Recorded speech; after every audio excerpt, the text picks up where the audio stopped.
Shalom, shalom, shalom. First and foremost, all praises and double honors due to Yahweh, Bahashim Hamashiach, Malak Yahushai. Secondly, this is Brother Yardan, W5 Detroit, coming back at you with yet another cold cut. Today in this cold cut, as you can see, we will be reading this article. We're not going to be reading the entire article. However, we will be getting certain bits and pieces from it, right, to find out if it's true or not. Time will fail us to go over this entire article. This is relatively a quick cold cut. If you want to read the entire article yourself, you can do that. Just type in the title. It reads, "Where the false claim that Jews controlled the slave trade comes from." All right. So let's dive into it. Aparatazai, Israel may get edified through the spirit and power of Yahweh Shemiah Washai, through not only the sources, but the precepts as well, chiefly. And it reads, "The role some Jews played in the Atlantic slave trade, both as traders and as slave owners, has long been acknowledged by historians. But allegations in recent decades that Jews played a disproportionate role in the enslavement of African Americans, and that this fact has been covered up, have made the topic a controversial one. Those who make this case include Louis Farrakhan, leader of the Nation of Islam, and Duke Slacky David Duke, the former Ku Klux Klan Grand Wizard. And that's two witnesses already. A search for Jews and slave trade on YouTube pulls up more than 50,000 videos, most posted by the Nation of Islam, Duke, and their supporters. Mainstream scholars, for the most part, do not accept their conclusions and see the charges as essentially anti-Semitic, right? A lot of these so-called scholars, they're Jewish people. But again, there's only so much that you can cover up. And we'll bring that out through the precepts as well, because the earth is going to show forth the knowledge and the wisdom, right, by the hand of the Heavenly Father. The next portion of this article reads, you see the title, "Did Jews Really Own Slaves?" Yes, Jacob Rader Marcus, a historian and reformed rabbi, out of the mouth of the damn dragon, right, out of the belly of the mouth of the dragon. Yes, Jacob Rader Marcus, a historian and reformed rabbi, wrote in his 4-volume history of American Jews that over 75% of Jewish families in Charleston, South Carolina, Richmond, Virginia, and Savannah, Georgia, owned slaves. And nearly 40% of Jewish households across the country did. The Jewish population in these cities was quite small, however, so the total number of slaves they owned represented just a small fraction of the total slaves population.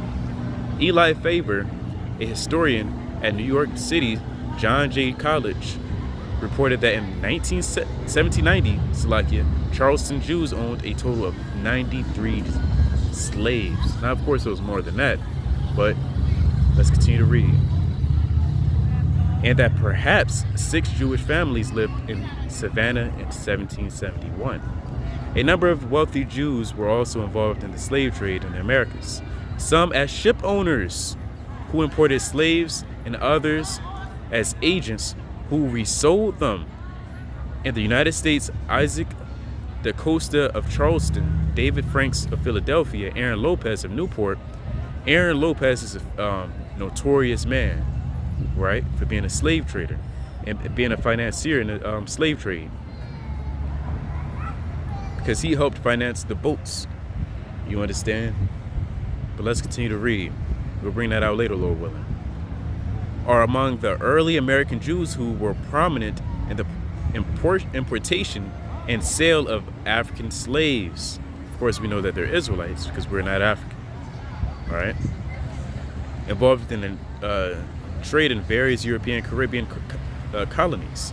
Alexandre Lindo, a French-born Jew who became a wealthy merchant in Jamaica in the late 18th century, was a major seller of slaves on the island, right? So you even had so-called West Indians going through slavery.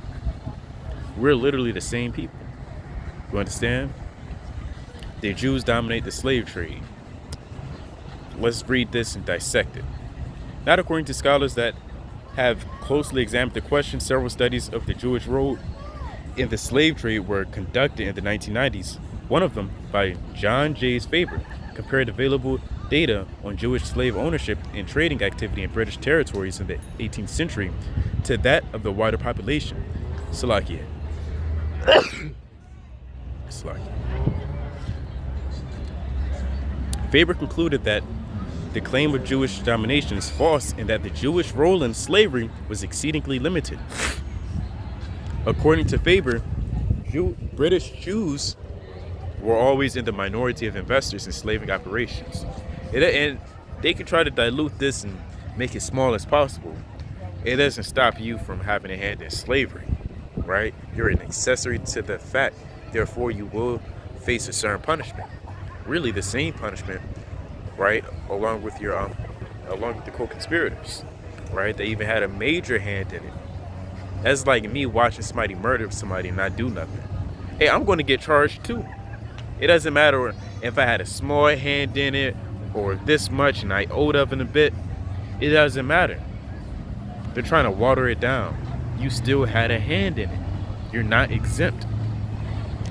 So let's continue to read. And were not known to have been among the primary owners of slave fleets.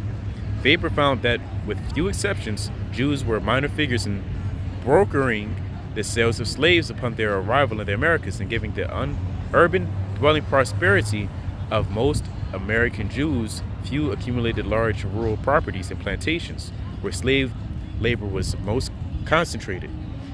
According to Faber, Jews were more likely than non-Jews to own slaves. Jews were more likely than non-Jews to own slaves, but on average, they owned fewer of them. That could possibly be true, maybe to an extent that Amalek owned lesser slaves than Esau, but nevertheless, they owned slaves, all in all. Therefore, they're going to face the same punishment that's described in scriptures. So let's bring out some precepts. Oh no! Let me jump down. I'm glad they brought this out too. The participants in the Atlantic slave system included Arabs. Now, if you don't know, you have something called the sub-Saharan slave trade. The Arabics played a huge role in slavery, right? They're not exempt either. Berbers, I think they're a certain tribe in Africa. Scores of African ethnic groups. This shows you the distinction between the African American man and the African man, because the Africans never sold their own people. That doesn't make sense. Anyway, Italian, Portuguese, Spaniards, Dutch, Jews, Germans, Swedes, French, English, Danes, white Americans, not Native Americans, right? And the reason why people say Native Americans is because they did, but it wasn't for the reason that you may think, and that's an entire video of itself. But the Gadites, they bought some of us so they could free us. That happened a lot in Israel. You had a Jake that did that. He bought some of his people just so they can get freed. But let's continue on. And even thousands of New World blacks who had been emancipated or were descended from free slaves, but who then became slave-owning farmers or planters themselves. Right? They didn't do it so they can, have hard bondage over their own people. They really did that so people kind of, start somewhere through the spirit. So this is a pretty decent article, Israel. You can check this out on your own time. But I want to bring out some precepts. Before I do that, I want to bring this out. Now, this book, I'm going to show you the title in just a second, is The Black Holocaust for Beginners by S.E. Anderson, if I'm not mistaken. The point we're trying to make, this is page 24, I believe. The point we're trying to make here is not that the French or Portuguese or Europeans or American Jews or Arabics, etc., were primarily responsible for the slave trade, but that no country or religious group was exempt Europeans of all. And I say Europeans of all because they had the biggest hand in it. So let's bring out Luke 21 and 14. 21 to 24. It reads, "And they shall fall by the edge of the sword and shall be led away captive into all nations." This is Christ speaking to his people. They shall be led away into all nations. Every nation that you could possibly think of. Yes, even the Chinese man during the Silk Road slave trade. And Jerusalem shall be trodden down of the Gentiles to the times of the Gentiles be fulfilled. Because the Gentiles have to fulfill their wicked works, right? And it's going to reach up into heaven. And the Lord, he's not going to forget it. He's going to acknowledge and remember their wicked works. Not in a good way that I'm saying, but more so, hey, I remember you did this wickedness, therefore you're going to pay for it. So what does the Lord have in mind for these people? Let's read Judith. Let's find out. Judith knows, but do you know? Woe unto the nations that rise up against my kindred. Salakia.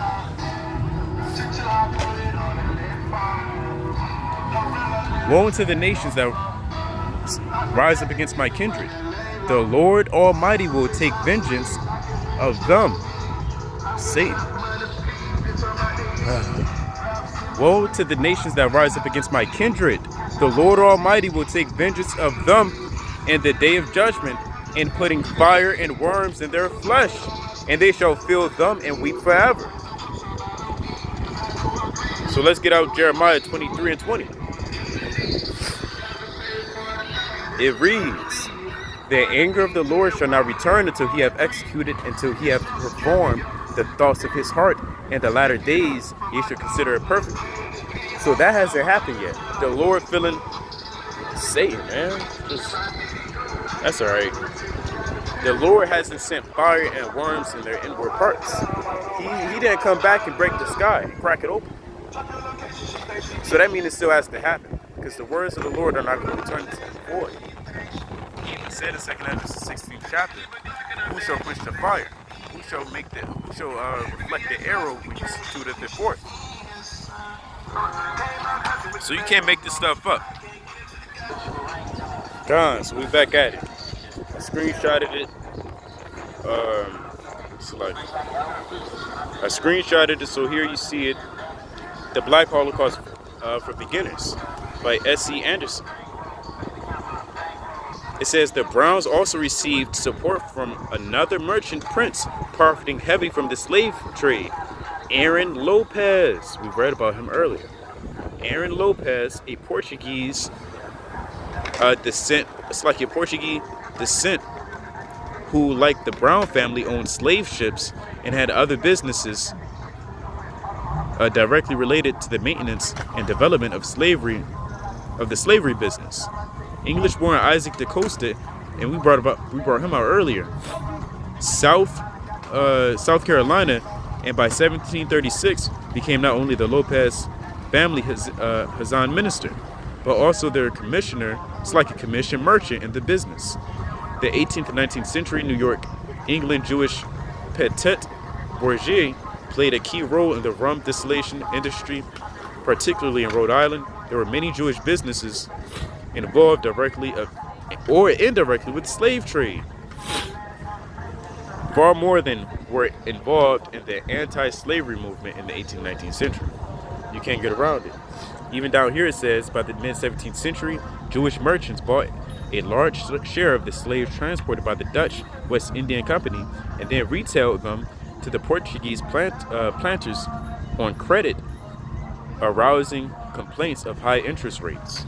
And that's where the so-called stereotypes of Jewish men always, greedy for money. Because on the left-hand side, they did it a wise way, right? They rented them out, and they marked up the interest, So as you continue to read, it says Brian Davis, The Slave Trade and the Jews in New York, review of book. That's 1994. This is the other one. The West, we got to jump down. You can read that on your own time, but I want to sound a little bit more.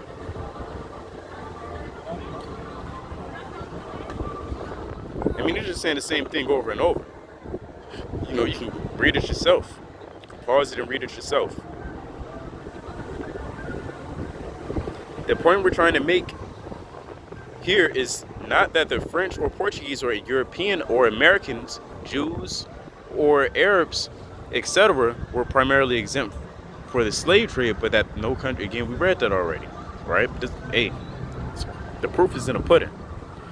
Nationalities It's like of all nationalities, ethnicities, and religions, Africans of all nationalities, ethnicities, and religions, Arabs of all nationalities, ethnicities, and religions, they were all involved. They were all so blinded by greed that to varying degrees, they all shared in the Holocaust of Africa and its people. See that? You can't make this stuff up.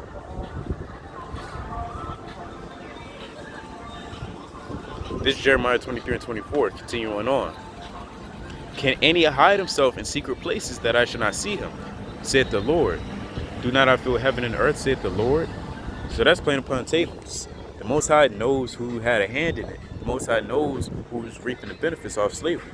So the Arabics that you see today, and remember, if you're an Israelite watching this, 9 times out of 10, your neighbor is not an Arabic man, right? More than likely, you don't have a lot of Arabics in your neighborhood. Why is that?